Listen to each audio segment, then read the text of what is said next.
सो पिछले कुछ लेक्चर्स में आपने थर्मोडायनामिक्स के बारे में देखा, उससे पहले आप इलेक्ट्रोस्टैटिक्स के बारे में देखें। हमने सोचा कि आपके कुछ 12th के एग्जाम्स बचे हुए, जेई के पेपर्स आ रहे हैं। We thought about the very concern topic, जिससे आपके क्वेश्चंस हो, ऐसा वो हर साल हो और चीज़ें आसान भी हो। द मोस्ट थिंग बात दैट कि आपका प्रोजेक्टाइल मोशन की बात, one dimensional motion is easier task, projectile motion उससे भी आसान है। लेकिन एक बार बस आप समझ ली चीज़ों को कि चीज़ें हो क्या रही है और क्यों हो रही। वन डायमेंशनल मोशन को आपने एनालाइज कर लिया होगा अच्छे से, आपने उसमें time of flight, time of ascent, कितना टाइम लगता है विदाउट फ्रिक्शन।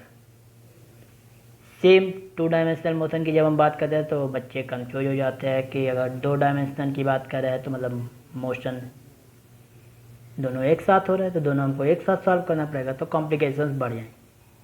तो उसी को रिड्यूस करने के लिए ये आपने हमको क्या करना है, हमें करना है कि टू डायमेंशनल मोशन को हम वन डायमेंशनल से कैसे सॉर्ट आउट कर सकते हैं, हमको वही देखना। प्रोजेक्टाइल बेसिकली अगर मान लीजिए आप कोई भी एक बॉल लेते हैं, आप किसी अपने दूसरे दोस्त को आप एक बॉल देते हैं, तो अगर आप चौक फेंकते हैं, बॉल देते हैं, तो वह कौन सा पाथ फॉलो करता है? वह एक प्रोजेक्टाइल पैराबोलिक पाथ फॉलो करता है। स्ट्रेट लाइन मोशन आप आइडियल केस में बोल सकते हैं कि आपने सीधा फेंका सीधा ऊपर, लेकिन इन जनरल वह पैराबोलिक पाथ होता है। आज के वीडियो लेक्चर्स में हम उसी के बारे में देखेंगे कि प्रोजेक्टाइल मोशन क्यों होता है, कैसे होता है, उनमें क्या क्या इक्वेशंस है, ट्रेजेक्ट्रीज क्या है, and sort out of that कि हम वन डायमेंशनल मोशन को 2D में कैसे कन्वर्ट करते हैं और 2D को 1D में कैसे कन्वर्ट कर सकते हैं। And in the next lecture हम कुछ प्रॉब्लम्स को टैकल करेंगे, रिलेटिव वेलोसिटीज़ के करस्पॉन्डिंग प्रोजेक्टाइल कैसे होते हैं और कितनी आसान हो जाती है चीज़ें जब आप टू डायमेंशनल या 3 डायमेंशनल को 1D में कन्वर्ट कर लेते हैं। Let's talk about that. जैसा कि हम देख रहे हैं हमारे पास मोशंस। अब अगर मोशन की बात करते हैं तो मोशन आपका वन डायमेंशनल भी हो सकता है और टू डायमेंशनल भी हो सकता है। वन डायमेंशनल और टू डायमेंशनल और 3 डायमेंशनल भी हो सकता है, but in particular we will talk about the one dimensional and two dimensional. अब वन डायमेंशनल और टू डायमेंशनल क्या हो रहा है, ये जो है must be familiar about that. 1D क्या है, ये अगर ये अलोंग एक एक्सिस के अलोंग हो रहा है, अलोंग अ एक्सिस, चाहे वह एक्स एक्सिस हो, वाई एक्सिस हो या जेड एक्सिस, और अगर motion along two mutually perpendicular axis हो रहा है तो आपका टू डायमेंशनल मोशन होगा। तो जरूर टू म्यूचुअली परपेंडिकुलर हो और नहीं भी हो सकते, बट मोशंस आपके अगर दो के हो तो 2D। अब अगर हम 2D मोशंस को एनालाइज करना चाहते हैं, 2D मोशन को अगर हम एनालाइज करना चाहते हैं तो हम 1D मोशंस को यूज कर सकते हैं। 1D मोशन को यूज करके 2D मोशन हम कैसे एनालाइज करेंगे, that with the special case of the projectile motion. लेकिन उससे पहले हमको ये जानना पड़ेगा कि हमारे पास वन डायमेंशनल मोशन में खास बात क्या है। तो 1D मोशन की अगर हम बात करें तो जैसा हम देख रहे हैं हमारे पास मोशंस है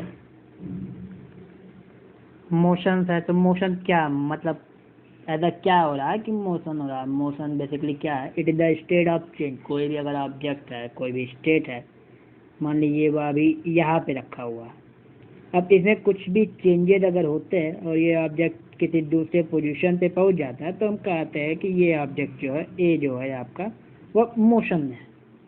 मतलब किसी के रिस्पेक्ट में अगर ऑब्जेक्ट अपने पोजीशन को चेंज करा तो object is said to be in motion. और वन डायमेंशनल मोशन की खास बात ये होती है कि ये केवल अलोंग एक ही एक्सिस के अलावा मोशन कर सकता है। या तो ये इस तरफ ही जा सकता है या तो इस तरफ जा सकता है। जनरली हमको ये टाइप ऑफ मोशन देखने को नहीं मिलता है। अगर इन द केस देखने को मिलता है तो that could be the very, मतलब 100 में से 10 ही होते हैं जो वन डायमेंशनल मोशन करते हैं इन द परफेक्ट सिचुएशन। अब वन डायमेंशनल मोशन के लिए देखिए क्या जरूरी है, आपके पास मोशन होगा, मतलब एक बॉडी है, अगर स्टेट ए में है, स्टेट 1 से स्टेट 2 में जा रहा है, तो ऐसा क्या हुआ होगा कि वो बॉडी ने अपने पोजीशन को चेंज कर लिया। तो देयर माइट बी, या तो इसके पास वेलोसिटी होगी, या तो इसके पास एक्सलेशन होगा, या तो दोनों होगा। तो बेसिकली हमारे मोशन के लिए ज़रूरी चीज़ क्या है, एक वेलोसिटी और एक एक्सेलरेशन। क्योंकि एक्सेलरेशन पता होगा तो हम बॉडी पे फोर्स पता कर लेंगे, या यूँ कहे कि अगर हमारे पास फोर्स पता है तो हम एक्सेलरेशन पता कर लेंगे, और एक बार एक्सेलरेशन पता कर लेंगे तो हमारे पास बॉडी के स्टेट, मतलब बॉडी के फाइनल स्टेट में क्या उसकी वेलोसिटी है, क्या उसके एक्सेलरेशन है, उसने कितना डिस्टेंस कवर किया, ये सब की जानकारी हम पा सकते हैं। सो वन डायमेंशनल मोशन की जहाँ तक हम बात करते हैं, वन डायमेंशनल मोशन में खास बात क्या होती है, we will look about the special case. Special case क्या होगा, क्या मान लीजिए एक्सेलरेशन आपका कांस्टेंट भी हो सकता है, एक्सेलरेशन आपका वेरिएबल भी हो सकता है, लेकिन जब तक आपका एक्सेलरेशन क्या है, कांस्टेंट है।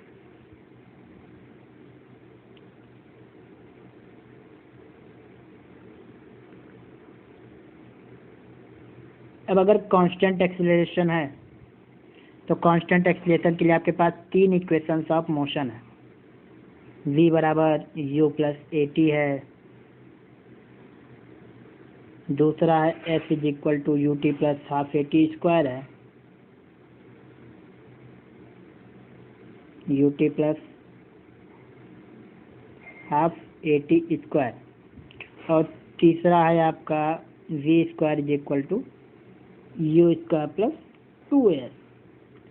जहाँ पे जो आपका v है वह आपका फाइनल वेलोसिटी है, u आपका इनिशियल वेलोसिटी है, a आपका कांस्टेंट एक्सेलरेशन है, और t आपका वह इंस्टेंट ऑफ टाइम है जिसपे आपको मोशन को एनालाइज करना।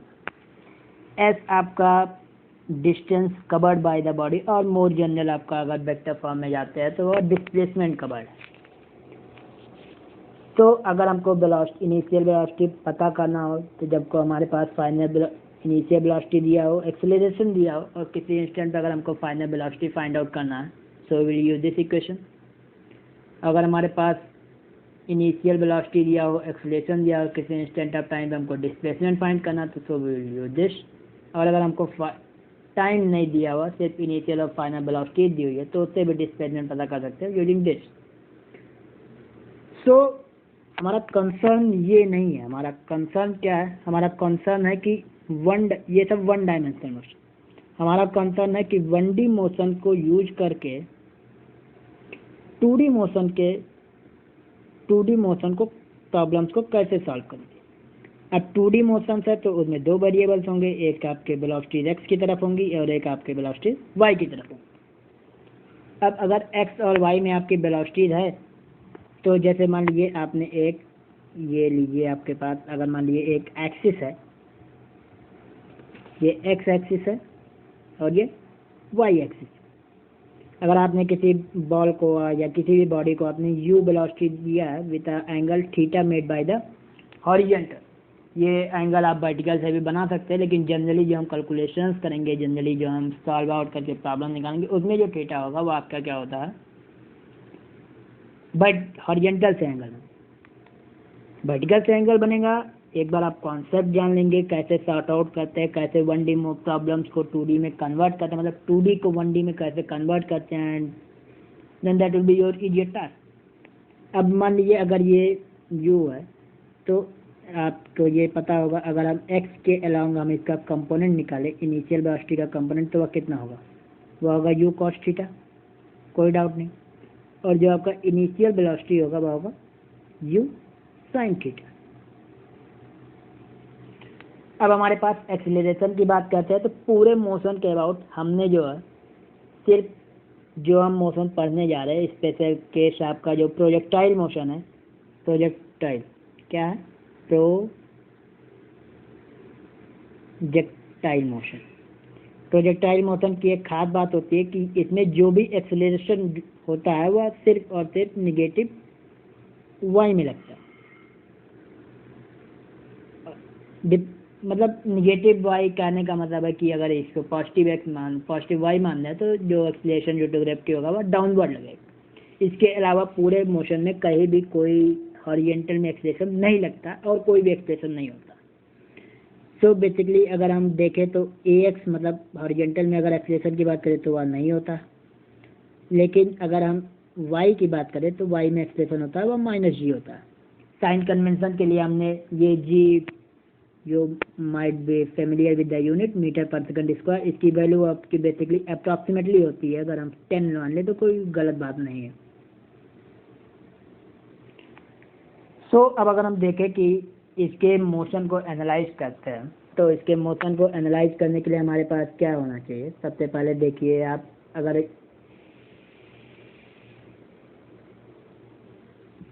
हम इसके मोशन को एनालाइज करने की कोशिश करें तो ये देखिए, ये आपके पास क्या था, ये आपके पास बॉल था। अब इस बॉल को आपने यू वेलोसिटी दिया थीटा एंगल पे, तो इसका हमको पता करना है कि ये पाथ कैसा होगा, क्योंकि हमारे पास वेलोसिटी दोनों में एक्स में भी है और वाई में भी। तो ये तो कंफर्म है कि ये स्ट्रेट लाइन मोशन नहीं होने वाला। हाँ, लेकिन इस प्रॉब्लम को 1D मोशन में रिड्यूस जरूर कर सकते हैं। तो इसका जो पाथ होगा वह होगा एक पैराबोलिक पाथ। ये जो ट्रेस आउट कर्व करेगा, मतलब इसकी अगर ट्रेजेक्ट्री की बात करें तो वह होगा पैराबोलिक पाथ। अब ये हमको कैसे पता चला, ये एक mathematical expression will tell you about this. लेकिन हाँ, एक बात है कि अगर 2 डायमेंशनल मोशन है तो उसकी जो ट्रेजेक्ट्री होगी वह पैराबोलिक पाथ होगी। अभी हम देखेंगे कैसे। अगर हम बात करें, ये आपका एक्स डिस्टेंस जो होता है जहाँ पे मैक्सिमम आपके हिट ऑफ होती है, मतलब बॉल को आपने इनिशियली आपने क्या किया, इसको बोलते हैं रेंज। ये चीज़ आपका होता है मैक्सिमम हाइट, और जो इनिशियल पॉइंट ऑफ प्रोजेक्शन ओ से आपका पी तक जाने वाला जो टाइम लगता है उसको बोलते हैं टाइम ऑफ फ्लाइट। क्या बोलते हैं? Time of flight. तो हमारे पास 3 पैरामीटर्स है किसी भी इस मोशन को एनालाइज करने के लिए। हमारे पास 3 पैरामीटर्स। पहला पैरामीटर है कि हमारे पास ये आप रेंज डिसाइड करिए, पैराबोलिक पाथ डिसाइड करिए, टाइम ऑफ फ्लाइट और हॉरिजॉन्टल रेंज और मैक्सिमम हाइट। तो अब देखिए हमारे पास गिवन क्या क्या है। हमारे पास गिवन है, हमारे पास इनिशियली क्या गिवन है, इनिशियली हमारे पास गिवन है यूएस दिया हुआ है, वह है आपका यू कॉस थीटा,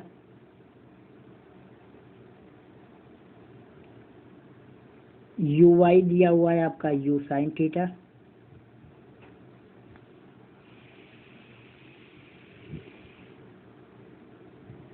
और ए एक्स दिया हुआ है आपका 0, ए वाई दिया हुआ है आपका माइनस जी। अब हम इससे ट्रेस आउट करके हम क्या निकालते हैं, ट्रेजेक्ट्री की बात करते हैं। सो मोर रिजेम्बलेंस, ये देखिए ये फिगर है, इसको साथ में लेके चलिए, कुछ कॉन्सेप्ट्स है जो आपके आगे आएंगे। अब हम बात करते हैं हॉरिजॉन्टल रेंज की बात करते हैं।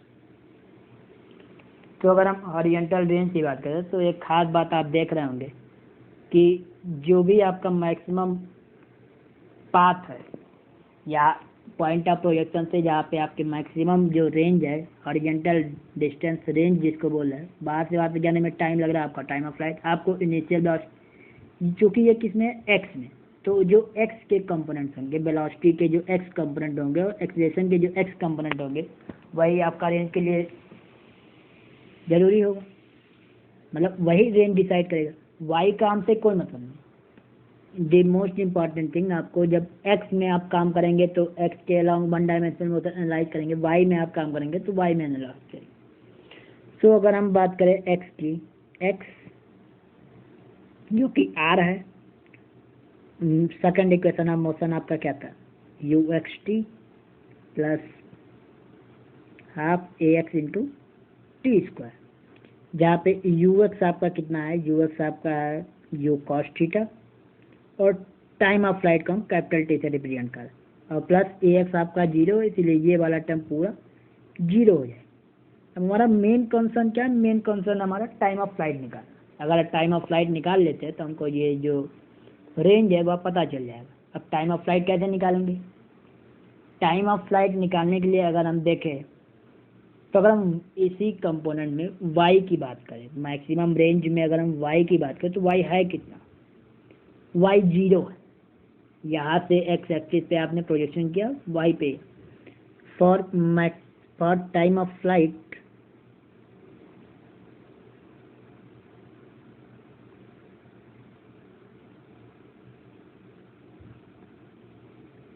वाई फाइनल जो होगा वो 0। अब वाई फाइनल 0 होने का क्या मतलब है? वाई फाइनल 0 होने का मतलब है कि आपके पास जो वाई का इक्वेशन है, वाई बराबर आपका है u y t plus half a y into t square. अब इस टी की जगह हम कैपिटल टी भी इस्तेमाल कर सकते हैं, क्योंकि हम टाइम ऑफ फ्लाइट हमको पता है कि दोनों फाइनल इनिशियल और फाइनल पॉइंट पे आपका क्या है, वाई आपका 0 है। अब वाई आपका 0 है तो वाई 0 हो गया। यू वाई कितना है? यू वाई आपका है u sine theta into t and minus half a y कितना था? माइनस जी, तो हमने उस माइनस को हटा करके यहाँ रख दिया। अब इसको अगर हम सॉल्व करेंगे तो ये बेसिकली आपको दो क्या है, ये इक्वेशन आपका बन जाता है u sine theta minus half G T, ये लीजिए जी टी बराबर 0। अब t बराबर 0 होने का मतलब ये केस दो केस संभव है, या तो आपका t बराबर 0 हो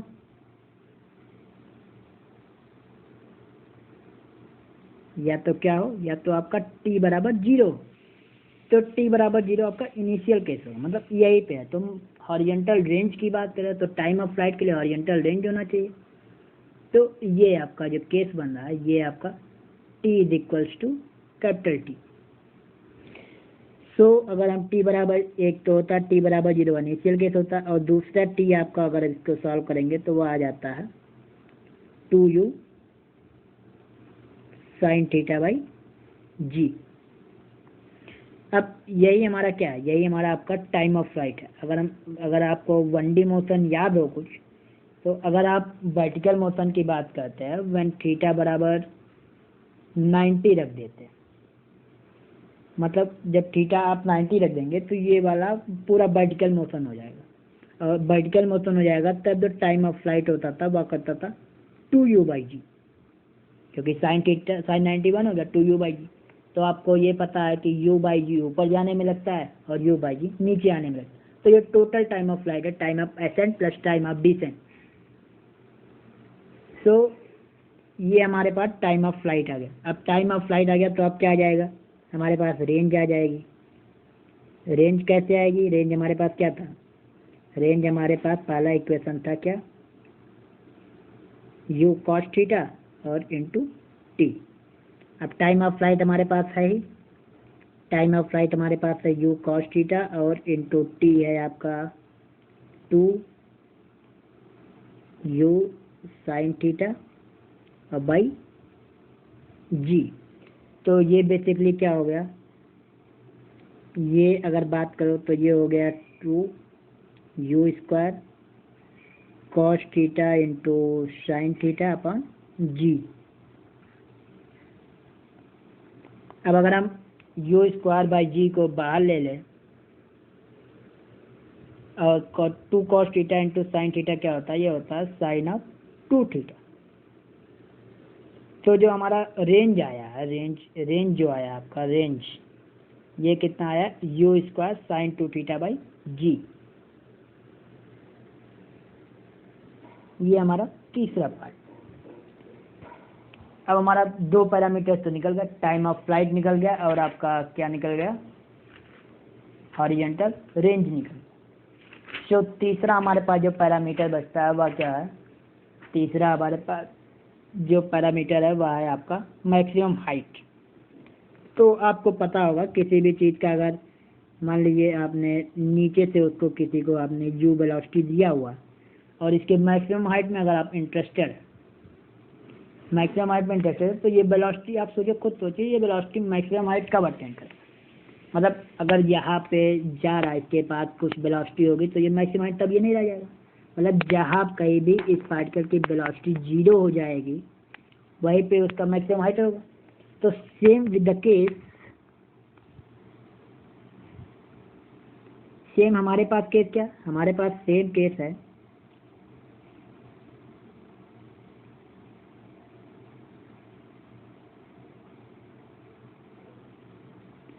हमारे पास सेम केस है। मैक्सिमम हाइट पे हमको पता है कि इसकी वेलोसिटी 0 होने वाली। अब मैक्सिमम हाइट चूंकि एक्स में नहीं है तो वेलोसिटी 0 होने वाली है, तो कौन सी वेलोसिटी 0 होने वाली ये भी हमको मैटर करता है, क्योंकि आपने देखा था कि जो आपका यूएक्स है वह टाइम के साथ चेंज नहीं हो रहा, does not change.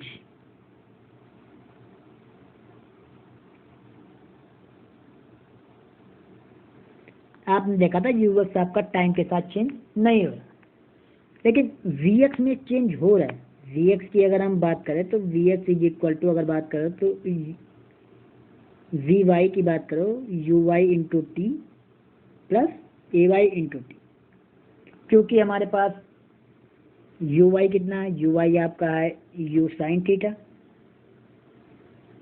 Into T और माइनस जी टी। तो जो आपका इनिशियल वेलोसिटी है वो टाइम के साथ आपका चेंज हो रहा है, इसमें कोई दो राय नहीं। लेकिन अगर हम बात करें हमको मैक्सिमम हाइट निकालना, तो ये इक्वेशन से भी आप मैक्सिमम हाइट निकाल सकते हैं, बशर्ते यहाँ पे जो टी होगा ये आपको नोटिस करना पड़ेगा टी कितना होगा। तो चूंकि आप देख रहे हैं मैक्सिमम हाइट जो है एकदम सेंटर में, सेंटर ऑफ द रेंज है, तो जितना टाइम आपको, आप जैसे आपने वर्टिकल मोशन एनालाइज किया था, तो जितना आपको टाइम ऊपर जाने में लगता है उतना ही टाइम उस पार्टिकल को वहाँ से नीचे आने में लगता है। सो यहाँ से आप टी को अगर t by capital t by 2 रख देते हैं और v y is equals to 0 रख देते हैं, तब भी आपका जो क्या निकलेगा, याद है कुछ नहीं निकलेगा, याद है क्या निकलेगा, जब आप सबको 0 रख देंगे तो वो 0 आ जाएगा। लेकिन हमको क्या निकालना था, हमको निकालना था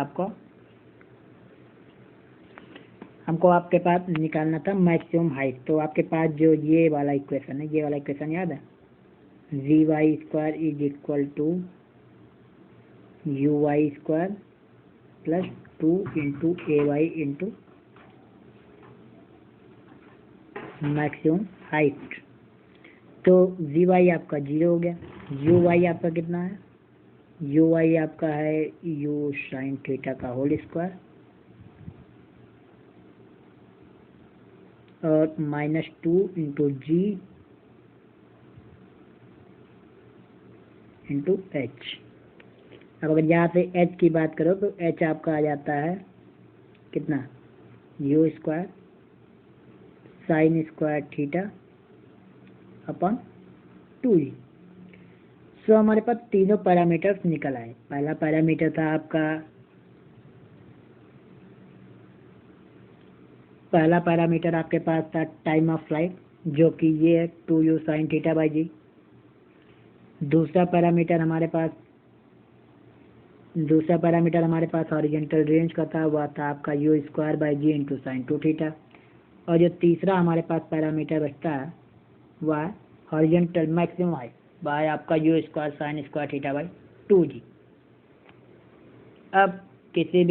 अब हम बात करते हैं इसके ट्रेजेक्ट्री की बात करते हैं। तो ट्रेजेक्ट्री बेसिकली क्या होता है, किसी भी इक्वेशन का ट्रेजेक्ट्री क्या होता है, मतलब किसी भी मोशन का अगर ट्रेजेक्ट्री सॉर्ट आउट करना चाह रहे हैं आप तो कैसे करेंगे, उससे आपको टाइम के जो वेरिएशन है उसको हटाना पड़ेगा। सो ट्रेजेक्ट्री की अगर हम बात करें,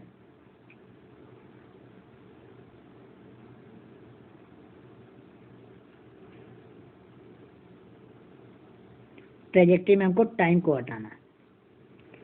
सो अगर हम क्या y की बात करते हैं तो y बराबर आपका होता है u y into t plus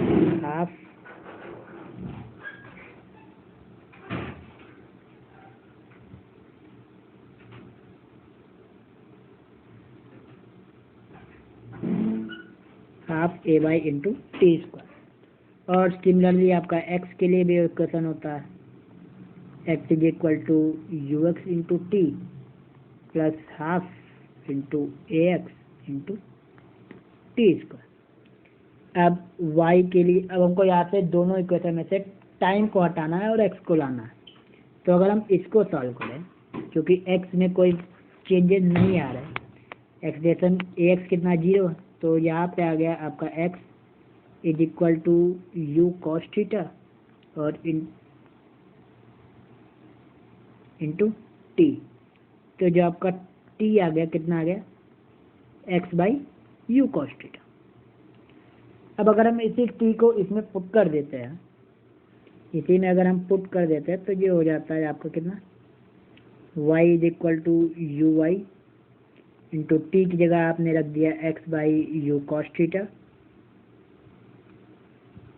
और minus half into g into t square हो गया x square upon u square cos square theta. अब अगर हम इस इक्वेशन को एनालाइज करते हैं तो ये कितना बनता है, इस इक्वेशन को अगर हम एनालाइज करें तो इसको सॉर्ट आउट करने के बाद आप देखेंगे ये बेसिकली इक्वेशन कितना, x square equal to 4ax plus 4ay type में है। अगर हम इसको मोर रिजेम्बलेंस करते हैं, आप इसको अगर you square cos square theta से मल्टीप्लाई कर देते हैं तो क्या बचा था हमारे पास था y, हमारे पास क्या था, हमारे पास था y बराबर u sine theta into time कितना था हमारे पास, टाइम आपका निकला था x by u cos theta minus half into g into t square. T कितना है आपका, टी आपका है x और बाई यू कॉस थीटा का होल स्क्वायर। अब इसको हमको सॉल्व करके ये दिखाना है कि पैराबोला का इक्वेशन। तो अगर हम you square cos square theta से मल्टीप्लाई कर देते दोनों तरफ तो ये क्या बन जाएगा, आपका बन जाएगा u से u कैंसिल, ये बेसिकली बन गया y is equal to x tan theta minus half g x square upon u square cos square theta, यही है ना। अब अगर ये है तो इसको और रिजेबलेंस में देखो तो ये बेसिकली हो गया x half g x square by u square cos square theta is equal to y minus x tan theta. तो अगर हम इसको सॉल्व आउट करें तो ये बेसिकली आपका something x square is equal to 4ay type में कन्वर्ट हो जाएगा, और जो कि आपको पता है ये एक पैराबोला का इक्वेशन है। तो इसीलिए हमने आपको शुरू में ही कहा था कि जो भी आपका ये पाथ ट्रेस आउट करेगा वह एक पैराबोलिक पाथ होगा। जो भी आपका पार्टिकल थीटा एंगल से बना करके पाथ ट्रेस आउट करेगा वह एक पैराबोलिक पाथ होगा। अब पैराबोलिक पाथ होगा तो उसका ट्रेजेक्ट्री होगा, ट्रेजेक्ट्री भी आपने निकाल लिया, आपने चार चीज निकाली। सो किसी भी देखा आपने, मतलब कैसे आपने 2 डायमेंशनल मोशन को 2D मोशन को आपने 1D मोशन की तरह आपने ट्रीट किया।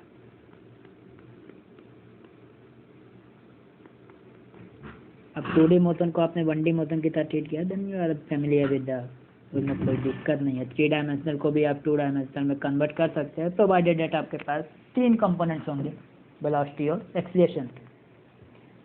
सो अगर हम बात करें प्रॉब्लम्स को कैसे टैकल करेंगे, तो प्रॉब्लम्स को कैसे टैकल करते हैं, let me show you by the example. Example ये है, एग्जांपल हमारे पास एक बहुत ही अच्छा है। मान लीजिए कोई एक स्टेयरकेस है, स्टेयरकेस समझ है ना, सीढ़ी है कोई आपके, मान लीजिए अगर आपके पास कोई एक सीढ़ी है, सीढ़ी समझ है ना, ये आपका मान लीजिए सीढ़ी है और कोई एक बॉल है।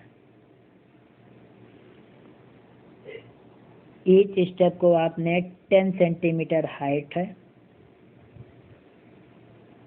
10 सेंटीमीटर हाइट है और आपके पास हर स्टेप के पास कितना है, 20 सेंटीमीटर चौड़ा। हर स्टेयर के 10 सेंटीमीटर चौड़ा है और 10 सेंटीमीटर उसकी हाइट है सीढ़ी की और 20 सेंटीमीटर आपकी चौड़ाई। अब आपसे ये पूछा जा रहा है कि अगर एक मिनिमम एक बॉल है, बॉल को टेरेस के टॉप से अगर आप मिनिमम हॉरिजॉन्टल कितना वेलोसिटी दे दें कि बॉल जो है सीढ़ी पे ना टकराए, सीधे आके आपके ग्राउंड पे टकराए, तो what is the minimum, you minimum कितना होगा, यही आपसे जानना चाहते हैं। ऐसे बहुत से प्रॉब्लम्स हो सकते हैं आपके। मान लीजिए ये तो सब मान लीजिए एब्सोल्यूट में चल रहा है, रिलेटिव के कॉन्सेप्ट में आसान हो जाती। अब चीज़ें आप मिनिमम वेलोसिटी निकालनी है, आपको दिया क्या क्या हुआ, आप सबसे पहले इन प्रॉब्लम्स में दिया क्या क्या हुआ। आपके पास दिया हुआ है यूएक्स, आपको दिया हुआ है आपको यू है, प्रोजेक्टाइल मोशन है तो आपके पास एक्सलेशन एक्स में नहीं होगा। यू वाई आपको दिया हुआ, यू वाई में आपने कोई वेलोसिटी नहीं दी हुई, और ए वाई आपका जी ले लीजिए, क्योंकि अब हमको सारा मेजरमेंट इधर पॉजिटिव ले रहा है, डाउनवर्ड। सो अब हमारे पास दो कंपोनेंट्स है, एक तो वाई है, तो वाई हमको कितना कवर करना है, मतलब ग्राउंड में आने के लिए इस बॉल को कितना नीचे आना पड़ेगा। तो ये हो गया 10, ये एक 10 10 20 और एक ये 30। सो 30 सेंटीमीटर कवर करना पड़ेगा, मतलब इसको बात करें तो 0.3 मीटर कवर करना पड़ेगा। एक्स में अगर हम बात करें तो उसको कितना कवर करेगा, ये हुआ 20 20 20 40, और ये हो गया 40 और 2 60। एक्स में आपको 60 सेंटीमीटर कवर करना, मतलब 0.6 मीटर। तो हमारे पास वेलोसिटी है, एक्सीलरेशन है, डिस्प्लेसमेंट है, ये हमको निकालना क्या है, यू निकालना है। तो यहाँ पे टच करने के लिए यू निकालने की क्या निकाल सकते, या तो एक आपके पास है कि कितना टाइम लगा उसको ऊपर से नीचे आने में, ये देख लीजिए, या तो आप सिंपली अगर हम बात करें इसको, अगर हम हॉरिजॉन्टल एक्सिस माने, ये क्या है एक्स है और ये वाई है। जब आपका बॉल यहाँ से यहाँ पे आया तो इसकी वाई क्या हो गई, वाई जीरो हो गई। और एक बार आपका अगर वाई जीरो हो गया तो हम क्या यूज कर सकते हैं, वाई अगर जीरो हो गया तो हम क्या कर सकते हैं, फाइनल वेलोसिटी निकाल सकते हैं। लेकिन हमको काम किसका है, टाइम निकाल सकते हैं, कितना टाइम लगेगा। तो y is equals to u i t plus half into a y into t square. अब y आपका कितना है, y आपको पिछले प्रॉब्लम में देखा था, y आपके पास दिया हुआ था, y आपके पास 30 सेंटीमीटर है। सो y आपने रख दिया 0.3 मीटर। यू वाई आपने इनिशियली कोई वेलोसिटी दी नहीं थी y में, तो ये हो गया 0 और minus half plus half into g की वैल्यू होती है 10 इंटू टी स्क्वायर। सो आपके पास ये बेसिकली टी आपके कितना आ गया, टी स्क्वायर आपके पास आ गया 0.06, मतलब कि वह बॉल जमीन से टकराने से सिर्फ और सिर्फ 0.06 सेंटीमीटर चले। मतलब आपने इनिशियली आपने ये जो बॉल दिया था यहाँ से यहाँ तक के आने के लिए जो टाइम लग रहा है वो लग रहा है 0.06। अब 0.06 में इसमें अगर हमको वेलोसिटी फाइंड करना है ना, तो हम एक्स में काम कर लेते हैं। एक्स में क्या काम कर सकते हैं, एक्स में आप ये काम कर सकते हैं, वेलोसिटी आपको पता नहीं है तो वेलोसिटी आपको पता नहीं, पता क्या पता हमको एक्स में इसने कवर कितना किया। तो x is equals to u x t plus half a x into t square. X आपको पता है, एक्स आपको कितना पता है, एक्स आपको पता है, एक्स आपने कवर किया था 0.6 मीटर। अब एक्स अगर आपका एक्स आपका अगर 0.6 मीटर है और यू एक्स आपका कितना है, इनिशियली आपको यही पता करना, और टाइम कितना लग रहा है, ये लग रहा है अंडर रूट में लग रहा है भाई 0.06 सेकंड। तो अगर हम इसको सॉल्व कर दें तो यू की कुछ एक डेफिनेट वैल्यू आती है, वो मीटर पर सेकंड में। सो हमारा मेन काम क्या था, मेन काम है ये दिखाना कि आपके 2 डायमेंशनल मोशन को हम 1 डायमेंशनल मोशन में कैसे कन्वर्ट करते हैं। प्रॉब्लम्स आपके बहुत आसान हो जाते हैं जब आप क्या करते हो, 2 डायमेंशनल मोशन को 1D में कन्वर्ट करते। रिलेटिव में मान लीजिए अगर आपके पास एक चलती हुई आपके पास एक ट्रेन है, v वेलोसिटी से मूव कर रहा है, आपने इसमें एक बॉल प्रोजेक्ट किया, तो प्रॉब्लम ये है कि आप बॉल को ट्रेजेक्टरी डिफाइन कीजिए, बॉल की इनिशियल वेलोसिटी कितनी थी, बॉल की फाइनल वेलोसिटी कितनी। सो इसको हम रिलेटेड टू 1D में कर सकते हैं।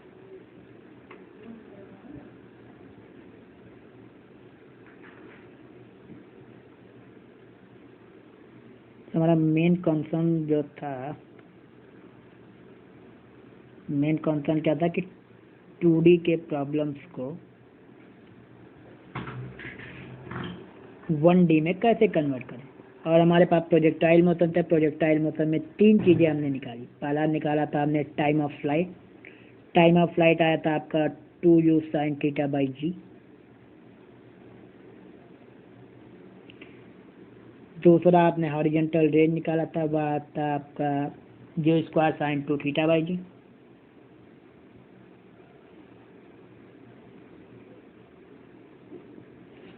और तीसरा आपके पास था मैक्सिमम हाइट, वह था शायद u² sin² θ/2g। ये 3 प्रॉब्लम्स। अब कुछ खास बात, ये तो 3 आपके मैथमेटिकल फॉर्म्स हैं, कुछ खास बात ध्यान दीजिए। रिजेम्बलेंस आपको दिखाते हैं आपका वर्टिकल मोशन और प्रोजेक्टाइल मोशन। अब मान लीजिए आपने u वेलोसिटी दिया है इसको थीटा एंगल पे। अब यहाँ जहाँ पे आपने पॉइंट ऑफ प्रोजेक्शन लिया था और जहाँ पे ये इनिशियलाइज मतलब फाइनलाइज हो रहा है, अगर हम वहाँ पे भी वेलोसिटी निकालना चाहे तो वह कितना होगा, वह भी उतना ही होगा, u ही होगा। जैसा आपने वन डायमेंशन मोशन में लाइक किया था कि आपकी जो वेलोसिटी जाते हुए होगी वही वेलोसिटी आते हुए टाइम पे उस इंस्टेंट पे उतनी ही होगी, बस निगेटिव डायरेक्शन में सेम। हमने ये देखा कि x में जो कंपोनेंट है वेलोसिटी का उसमें कोई भी चेंजेस नहीं हो रही है। हाँ, y में चेंजेस हो रही, लेकिन x के जो कंपोनेंट है वेलोसिटी के वह हमेशा उतना ही रह रहा। तो प्रॉब्लम्स और आसान हो जाते हैं अगर हम इन चीज़ों को एनालाइज करेंगे। कुछ हम अच्छे प्रॉब्लम्स लेकर के नेक्स्ट लेक्चर्स में आएंगे। फिलहाल के लिए आपके लिए इतना ज़रूरी है। सो लेक्चर्स की बात करते हैं।